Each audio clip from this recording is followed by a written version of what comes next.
Hello there, fellow travelers. Welcome to the best free-to-play Kazuha guide on YouTube.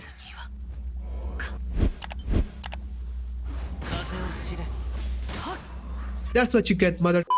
Get ready to unlock the true potential of Kazuha with this perfect build. So grab your animo visions because we are about to dive into the ultimate guide to building him properly. Before we jump into the build, let's get acquainted with our beloved animo swordsman Kazuha. He's got style, he's got drip, and he's got some seriously cool abilities. First is his basic attack, Garyu Blade Works. Kazuha performs 5 rapid strikes dealing physical damage. His charge attack consumes 20 stamina and unleashes 2 rapid strikes, and he has 2 different plunging attacks. One is the normal plunge for sword users and the second one is Midare Ranzen. It occurs after using his elemental skills and does animo damage that creates a small suction that pulls enemies in. Next is his elemental skill Chihaya Buru. Kazuha unleashes a secret technique that pulls objects and opponents towards himself, dealing animo damage and lifting Kazuha into the air. While airborne, he can unleash Midare Ranzen. His elemental skill has 2 modes. Tap mode quickly pulls in enemies in a small AoE and has a 6-second cooldown, and tap mode can be used in mid-air, whereas hold mode charges up before unleashing greater animo damage over a larger AoE and has a 9-second cooldown. Next is Kazuha's elemental burst, Kazuha Slash. Kazuha strikes with the force of the first winds of autumn, dealing AoE animo damage and creates a field named Autumn Whirlwind that does animo damage over time within its range. Autumn Whirlwind can infuse any of the following elements and does additional damage of that type, but only one element can be infused at a time. His burst causes 60 energy and has a 8-second duration with a 15-second cooldown. Next are Kazuha's ascension passives. His first passive talent, Somon Swordsmanship. If Kazuha's elemental skill comes into contact with these elements, it will absorb that element, and using Midare Ranzen will deal additional 200% attack of that absorbed element type as damage. This will be considered as plunging attack. His second passive talent is Poetics of Fubutsu. When Kazuha triggers a swirl reaction, he will grant all party members a 0.04% elemental damage bonus of the element infused in that swirl for every point of elemental mastery Kazuha has. This damage bonus lasts for 8 seconds and different elemental damage bonuses can coexist. Now that you are well acquainted with Kazuha's kit, let's see which talents you should prioritize leveling up first. Kazuha's elemental skill is his main source of crowd control and provides the elemental damage bonus, so it should be leveled up first, followed by his elemental burst, which will increase Kazuha's personal damage significantly, and if you infuse the right element, it will continuously swirl that element, giving you a consistent damage bonus. And lastly, his elemental skill incorporates plunging attack, and that plunging attack scales with his basic attack, so you want to level up his basic attack a little bit too. Alright, now let's talk about weapons. Kazuha has quite a few 4-star and free-to-play options, while his signature weapon, Freedom Sword, being the best in slot, but you can make do with 4 stars just fine. At least you don't have to be broke. The best free-to-play option for Kazuha is the Iron Sting, which is a craftable weapon with elemental mastery as his second stat, as well as the Tokabu Shigure. It's the same as the Iron Sting, but it suits Kazuha's color scheme, but it was an event exclusive weapon, so many players won't have this weapon. Favonius Sword can be a great option too if you are struggling with energy management, as it has a high amount of energy recharge as its second stat, and the same can be said for the Sacrificial Sword, and it will output a little bit more damage than the Favonius Sword because of its passive that resets the cooldown of elemental skills. And last but not least, the Zyphos Moonlight. Zyphos Moonlight is the best 4-star option for Kazuha. It has elemental mastery as its second stat, and its passive regenerates energy based on elemental mastery for Kazuha as well as for the other party members. It is a combination of Iron Sting and Favonius Sword, so if you have Zyphos Moonlight, definitely use it over any other weapon. Now it's time to deck out Kazuha with the perfect artifacts. So the best artifact set for Kazuha is the Viridescent Vendrier. It is one of the best artifact set in the game, and this set and Kazuha are a match made in Celestia. 2-piece set increases animo damage by 15%, and 4-piece set increases swirl damage by 60%, which Kazuha does most of the time, and decreases the resistance of the element that was infused in the swirl by 40%. Combine this resistance shred and Kazuha's second passive talent and see as your damage skyrocket. So for the artifact stats, you want elemental mastery on the sands, elemental mastery on the goblet, and elemental mastery on the circlet as well to maximize his damage and utility. And for the substats, prioritize elemental mastery, then energy recharge, then crit rate if you are using the Favonius Sword to proc its passive. You should be aiming for at least 160 to 180% energy recharge to keep his elemental burst up consistently, and if you have his first constellation, you can make do with 140% energy recharge, and you should be aiming for at least 800 elemental mastery. This will provide 32% damage bonus, and if you only want damage bonus, you should go for 1000 elemental mastery. This will give you a whopping 40% 30% damage bonus, but getting 1000 elemental mastery is very difficult, so stick with what you have. For reference, my Kazuha has 864 elemental mastery and 203% energy recharge because I'm using the Favorius sword. For team comps, Kazuha can realistically fit in any team except Geo and Dendro teams because Animo doesn't interact with those elements. So here are some popular and powerful team comps with Kazuha. International.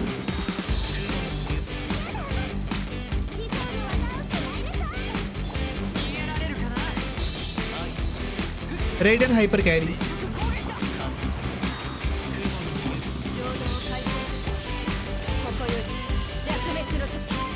Touching Aggravate.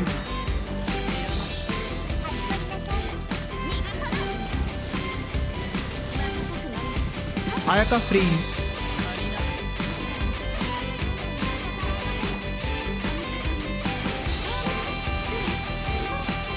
National.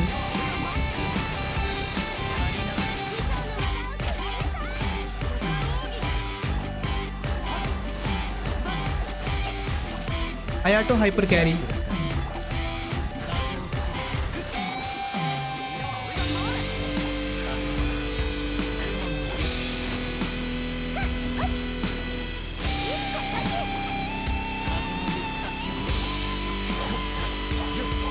Damn, that was a lot of teams. And that was just the tip of the iceberg. Kazuha can fit in any kind of teams as long as you are not running a Geo, Dendro or Animo main DPS. So good luck, have fun building different kind of elemental reaction teams. And there you have it, our ultimate guide to building Kazuha properly, all while keeping it free to play friendly. So what are you waiting for? Quickly hit that like and subscribe button and go and pull for Kazuha before it's too late, and watch me as I suffer getting a Kazuha in this video.